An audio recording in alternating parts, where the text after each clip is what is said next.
సంగారెడ్డి జిల్లాలోని వర్కింగ్ జర్నలిస్టుల సమస్యల పరిష్కారానికి కృషి చేస్తానని రాష్ట్ర వైద్య ఆరోగ్య శాఖ మంత్రి దామోదర్ రాజనరసింహ పేర్కొన్నారు.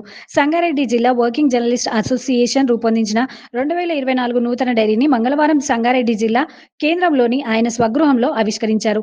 ఈ సందర్భంగా మంత్రి మాట్లాడుతూ జర్నలిస్ట్ సంక్షేమానికి రాష్ట్ర ప్రభుత్వం కట్టుబడి ఉందని, జర్నలిస్ట్ సమస్యల పట్ల సానుకూలంగా ఉందని స్పష్టం చేశారు. సంగారెడ్డి జిల్లాలోని అర్హులైన జర్నలిస్టులకు త్వరలో ఇళ్ల స్థలాలు అందజేస్తామని తెలిపారు. అనంతరం అసోసియేషన్ అధ్యక్షులు ఎం సాయినాథ్ ఆధ్వర్యంలో కలెక్టరేట్లోని కలెక్టర్ ఛాంబర్లో జిల్లా కలెక్టర్ వల్లూరి క్రాంతికు నూతన సంవత్సరం డైరీను అందజేశారు.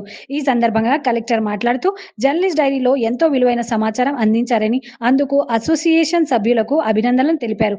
జర్నలిస్టులు ప్రజోపకారమైన అంశాలపై సూచనలు, సలహాలు చేయాలన్నారు. ఈ కార్యక్రమంలో సంగారెడ్డి వర్కింగ్ జర్నలిస్ట్ అసోసియేషన్ అధ్యక్షులు ఎం సాయినాథ్, ప్రధాన కార్యదర్శి కృష్ణ, కోశాధికారి నాగభూషణం, అసోసియేషన్ సభ్యులు ఎర్ర వీరేందర్ గౌడ్, సునీల్, పుండరీకం, రాజేష్, ఆంజనేయులు, నరసింహులు, బక్కప్ప, శ్రీకాంత్ పాల్గొన్నారు.